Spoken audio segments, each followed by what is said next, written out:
नमो अर्हन्ताणं नमो सिद्धाणं नमो आयर्याणं नमो वज्झायाणं नमो लोये सब्बसाहूणम्। सभी को बहुत बहुत धन्यवाद। आप सभी ने बहुत सुंदर कहा और बहुत अच्छा लगा आप सबको सुनकर। और कोआ को स्पेशली बहुत धन्यवाद मुझे यहाँ पर आमंत्रित करने के लिए। श्रमण भगवान महावीर भगवान ने 5 महाव्रतों का प्रतिपादन किया। अहिंसा, सत्य, अचौर्य, ब्रह्मचर्य और अपरिग्रह। 5 महाव्रतों का प्रतिपादन कब किया कि जब उन्होंने पहले उन महाव्रतों को जिया, अपने जीवन में उतारा। 30 वर्ष की आयुष्य में उन्होंने 5 महाव्रत ग्रहण किए और 12 वर्ष तक उन महाव्रतों का पूरी तरह से पालन किया। और उन 12 वर्षों में उन्होंने ऐसी साधना की, ऐसी कठोर साधना की कि जिसके फलस्वरूप उन्होंने अनंत ज्ञान और अनंत दर्शन को प्राप्त किया। अब उन्होंने उस साधना को खुद जिया और उसके बाद उस साधना को सबके सामने रखा कि यदि आप इस साधना को करें तब तो दुखों से मुक्त हो सकते हैं। ये दुख से मुक्त होने का रास्ता है। तो जैन दर्शन एक ऐसा दर्शन है जो दुखों से मुक्त करने का रास्ता दिखाने वाला है। भगवान महावीर अपने स्क्रिप्चर्स में आगम जिसे कहते हैं, आगमों के अंदर वर्णन है कि उनके जो शिष्य थे उन्होंने अलग अलग तरह से भगवान से प्रश्न किए और उन प्रश्नों का भगवान ने उत्तर दिया। अब एक प्रश्न उसमें गौतम स्वामी ने, जो उनके शिष्य थे, उन्होंने कहा कि मैं किस तरह से उठूं, कैसे चलूं, कैसे खाऊं, कैसे बोलूं और किस तरह से आपस में रहूं कि जिसकी वजह से मेरे पाप कर्मों का बंध न हो। तो भगवान उत्तर देते हैं कि तुम विवेक पूर्वक चलो, विवेक पूर्वक खाओ, उठो, बैठो, बोलो कि जिससे तुम्हारे पाप कर्मों का बंध न हो। ये सूत्र जयम चले जयम चिट्ठे जयम आसे जयम से जयम भुंजन तो भाषण तो पाऊं कम्मम न बंधई। इस सूत्र से हमें ये बात ज्ञात होती है कि भगवान ने किस तरह से इस संसार में रहा जाए, जीने की कला भगवान ने उस सूत्र में सिखा दी कि किस तरह से मैं जीऊं, कैसे बोलूं। विवेक पूर्वक बोलना मतलब ऐसे बोलें कि जिससे किसी भी व्यक्ति के फीलिंग्स हर्ट ना हो, कोई भी जीव तकलीफ को प्राप्त ना हो, इस तरह से चले। यदि चलना है तो देख कर चले। एक छोटी से छोटी चींटी भी तुम्हारे पैरों के नीचे ना आना पाए, ऐसे चलना है। ऐसे चलते हुए यदि तुम जीवन को जियोगे, इस तरह जीते हुए किसी और को दुख नहीं दिया, तो निश्चित तौर पर समझ लोगे तुम दुखी होने वाले नहीं हैं। तुम्हारे सारे दुखों का अंत हो सकता है। यदि दूसरों को दुखी करोगे तो ये जान लो, ये बात निश्चित तौर पर जान लो कि तुम भी दुखी होने वाले हो। तो ये कोर प्रिंसिपल हम अच्छी तरह से जान लेंगे कि यदि तुमने दूसरों को दुख दिया तो तुम दुखी होने वाले हो। किसी को दुखी नहीं किया, तुम दुखों से मुक्त हो जाओगे। अब दूसरी बात पॉइंट हम यहाँ लेंगे कि सबसे पहले गरीबों और पड़ोसी के साथ किस तरह से जिया जाए, कैसे रहा जाए और उनके बारे में क्या क्या कंसर्न्स होते हैं। तो भगवान के जीवन से, जैसे मजर जी ने कहा, भगवान के जीवन की घटना है जब वो अपने राजपाट को छोड़कर दीक्षित होने वाले थे, यानी साधु जीवन को अंगीकार करने वाले थे। उसके 1 साल पहले से हर रोज सुबह उठते, सुबह के 3 घंटे तक जो भी सामने उनके पास आता उन सभी को दान देते थे। उससे ये नहीं पूछते थे कि तुम्हारा नाम क्या है, तुम किस जाति के हो, तुम किस पात के हो, तुम कहाँ के रहने वाले हो, किसी से कोई क्वेश्चन नहीं। बिल्कुल जो सामने आता था 1 साल तक हर रोज 3 घंटे तक उन्होंने दान दिया। कोई भी गरीब हो, खाली हाथ लौटा ही नहीं। तो ये घटना से ये सीख जैन दर्शन में मिलती है कि जैनों को कभी भी अपने घर के द्वार दान के लिए खुले रखने चाहिए। अब वो यदि पड़ोसी दुखी है तो तुम सुख से नहीं रह सकते। एक बहुत अच्छे जैन कवि ने अपने विचार इसमें जैन दर्शन के विचार व्यक्त किए हैं कि अपने दुख में सारे सह लूं, पर दुख सहा नहीं जाए दयामय, ऐसी मती हो जाए। मैं अपने दुखों को सह लूंगा लेकिन मुझसे पर दुख सहे नहीं जाएंगे। मैं दूसरों के दुखों को देखकर सुखी कैसे रह सकता। ऐसी अनुकंपा वाली यदि दृष्टि है तो जैन दर्शन में कहा है कि ऐसी अनुकंपा वाली दृष्टि रखने वाला ही जैन कहला सकता है। जब भी संतों के दर्शन करने जाते हैं, संतों की एक ही बात होती है, सबसे पहले वही जैन संत के पास गए और उनको प्रणाम किया तो सबसे वो पहले कहेंगे कि दया पालो, सभी जीवों के ऊपर दया रखो। तो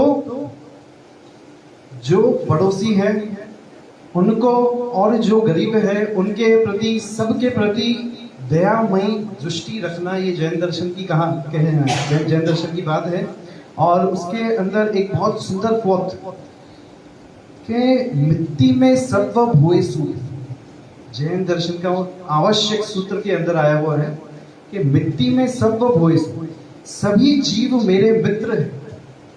सभी जीवों में खाली एक तरह के, एक जाति के, एक संप्रदाय के, मेरे आस पड़ोस के, ऐसी बात बिल्कुल नहीं है। इस संसार में जितने भी जीव हैं वे सभी मेरे मित्र हैं। मित्रों को जिस तरह से हम अपनी आत्मा के समान समझते हैं, वात्सल्य के दृष्टि से देखते हैं, वैसी वात्सल्य भरी दृष्टि सभी जीवों के प्रति हमारी होनी चाहिए। तो ये बात जैन दर्शन के अंदर आई हुई है। और दूसरी बात, point number 2, attitude towards other religions and followers. तो एक घटना भगवती सूत्र से हमें ये बात ध्यान में आएगी कि जैन दर्शन का क्या एटीट्यूड दूसरे दर्शनों के प्रति होता है। भगवान महावीर अपने शिष्यों को समझा रहे हैं और उनसे कह रहे हैं, उस समय आजीविक मत नाम का एक मत था, दर्शन था, और उसके संस्थापक थे गौशालक। तो भगवान भगवती सूत्र में अपने शिष्यों से कहते हैं कि गौशालक मतों के अनुयायी ऐसे ऐसे नियमों का पालन करते हैं। उन्होंने एक लिस्ट बताई कि ऐसे नियम, ये नियम वो फॉलो करने वाले हैं और अच्छी तरह से उन नियमों का पालन करते हैं। जब गौशालक मत के अनुयायी भी इन नियमों का अच्छी तरह से पालन करते हैं तो फिर जैन फॉलोअर्स, जिनेश्वर जीवों के अनुयायियों का तो कहना ही क्या। अब इस घटना को हम ध्यान से देखें तो भगवान ने दूसरे मत के अनुयायियों को देखकर अपने सीख लेने की बात की। तो इससे हमें ये ध्यान में आता है कि जैन व्यक्ति, जैन दर्शन को मानने वाला दूसरे दर्शन को जब भी देखेगा तो गुण ग्राहक दृष्टि से देखेगा कि उस दर्शन के अंदर क्या गुण है। वो कभी भी किसी और दर्शन को ये निंदा करने वाला नहीं। भगवान ने निंदा करो कहा, निंदा खुद की करो, अपने दुर्गुणों की निंदा करो और दूसरों के गुणों को देखो। दूसरों के गुणों को देखने वाला निश्चित तौर पर उन गुणों को ग्रहण करने वाला होता है। तो दूसरे अनुयायी, दूसरे फॉलोअर्स को देखें, उनके अंदर क्या क्या गुण हैं, उन गुणों को ग्रहण करें। तो ऐसी गुण ग्राहक दृष्टि भगवान ने अपने अनुयायियों के लिए कही है। अब पॉइंट नंबर 3, वायलेंस। अब ये तो जग विख्यात है, सभी लोग ये तो जानते हैं कि वायलेंस के प्रति जैन दर्शन के अंदर कैसा रुख अपनाया गया है। एक छोटी से छोटी चींटी को भी नहीं मारना, एक मच्छर की भी हिंसा नहीं करना, मनुष्यों की हिंसा तो बहुत दूर रही, छोटे से छोटे प्राणी की भी हिंसा नहीं करना। ऐसे भीतर के भाव जैन के होने चाहिए। भगवान कहते हैं कि जिस तरह तुम्हें मरना पसंद नहीं है, भगवान महावीर का कौत है, जिस तरह तुम्हें मरना पसंद नहीं, उसी तरह उन्हें भी मरना पसंद नहीं। जिस तरह तुम जीना चाहते हो, उसी तरह वे भी जीना चाहते हैं। जिस तरह तुम अपने दुखों का अंत करना चाहते हो, उसी तरह वे भी अपने दुखों का अंत करना चाहते हैं। ऐसा विचार करके किसी भी प्राणी को सताओ मत, किसी को तकलीफ मत दो, किसी के प्राणों का हरण मत करो। अब प्राणों का हरण एक तो होता है, भगवान ने 9 तरह से बताया, लेकिन इसको हम छोटी तरह से हम समझेंगे।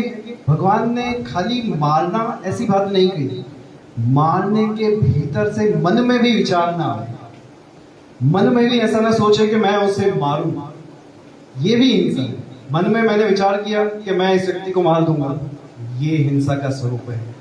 वचन से कह दिया मैं तुम्हें मार दूंगा, ये भी वाचिक हिंसा है। और काया से किसी की हिंसा कर दी, ये कायिक हिंसा है। ऐसा विचार के इतनी सूक्ष्म दृष्टि से भगवान ने जैन संतों को कभी देखें, उनके मुख पर मुंह पट्टी होती है, पट्टी बांधी हुई होती है। क्यों होती है कि जब जब वे बोले तो हवा में रहे हुए जीवों, सूक्ष्म से सूक्ष्म जीवों की भी हिंसा न हो। ऐसा उदाहरण है। भगवान ने कहा जब तक प्राणी के वध को नहीं समझोगे तब तक तुम दुखों से मुक्त नहीं हो सकते। न हो पाण वहम अणु जाने मुच्चिज कहे सब दुखाना। जो प्राणी के वध को नहीं जानता वो कभी भी दुखों से मुक्त नहीं हो सकता। तो दुखों से मुक्त होना है, किसी को दुखी नहीं करना है। हिंसा का पूरी तरह से त्याग किए बिना दुखों से मुक्त नहीं हो सकते, ऐसे भगवान ने कहा है। और नेक्स्ट पॉइंट में जस्टिस इन सोसाइटी। तेने जहां संधि मुहे कही है, सकम्मोणा किच्चई पावकारी एवं पयापिच्च इहम च लोए कड्डाण कम्माण न मोक्ष अत्थि।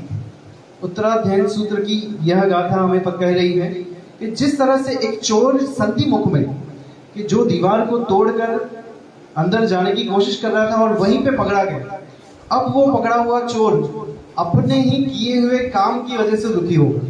उस चोर को अपने ही किए हुए काम की वजह से सजा मिलेगी, पुलिस उसको पकड़ ले जाएगी, जेल में डालेगी या अलग अलग तरह से उसे सजा देगी। इसी तरह जो आत्मा अपने बुरे कार्य करती है, उस बुरे कार्य का फल उस आत्मा को अवश्य मिलता है। ये कर्म का जो सिद्धांत है, उस कर्म को भोगे बिना उसकी मुक्ति नहीं हो सकती।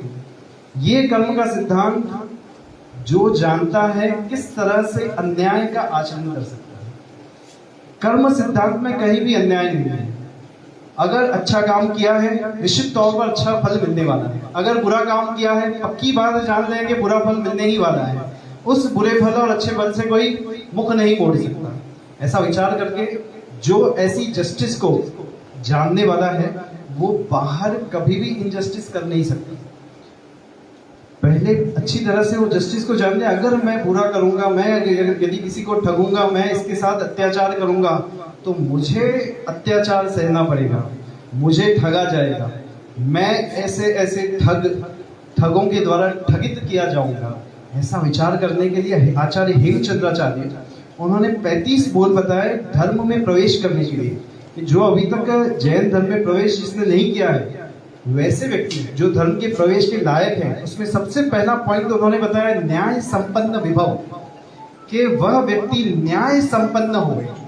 न्याय, बिना न्याय और बिना नीति का व्यक्ति धर्म में आगे नहीं बढ़ सकता, फिर वो जैन कहलाने के लायक नहीं हो सकता। तो ऐसी बात जस्टिस के अंदर, जैन दर्शन के अंदर मान्य की जाती है। लास्ट और फाइनल पॉइंट, 5th पॉइंट, जो अपनी इच्छा के अनुसार तो मजहर भाई ने कहा था, लास्ट पॉइंट है अनेकांतवाद का दर्शन पॉइंट। जैन दर्शन में अनेकांतवाद की मान्यता है। अनेकांतवाद कहते हैं कि अलग अलग दृष्टिकोणों से अलग अलग बातें सत्य होती है। कि जिस तरह से एक हाथी है, अब 2 अंधे मिलकर एक हाथी को पकड़े, एक ने हाथी की पूंछ पकड़ी, एक ने हाथी के पैर पकड़े। एक व्यक्ति, पहले व्यक्ति ने कहा कि हाथी जो है वो रस्सी के जैसा है, दूसरे व्यक्ति ने कहा कि हाथी जो है वो खंबे के जैसा है।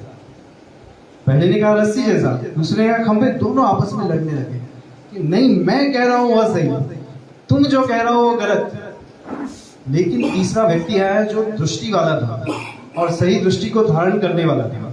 उसने दोनों को समझाया तुम भी ठीक और तुम भी ठीक, दोनों सही कह रहे हैं। जब हाथी की पूंछ को पकड़ोगे तो रस्सी जैसा दिखेगा, जब हाथी की पैर को पकड़ोगे तो खंभे जैसा दिखेगा। ये बात यदि हम समझ जाए तो आज जो वर्ल्ड के अंदर द्वंद्व चल रहे हैं, मैं सही और तुम गलत, ये सारे द्वंद्व शांति में परिवर्तित हो जाएंगे। कोई व्यक्ति ऐसा नहीं कहेगा कि तुम पूरी तरह से गलत हो, पूरी तरह से गलत कह ही नहीं सकता। किस तरह से कहेगा?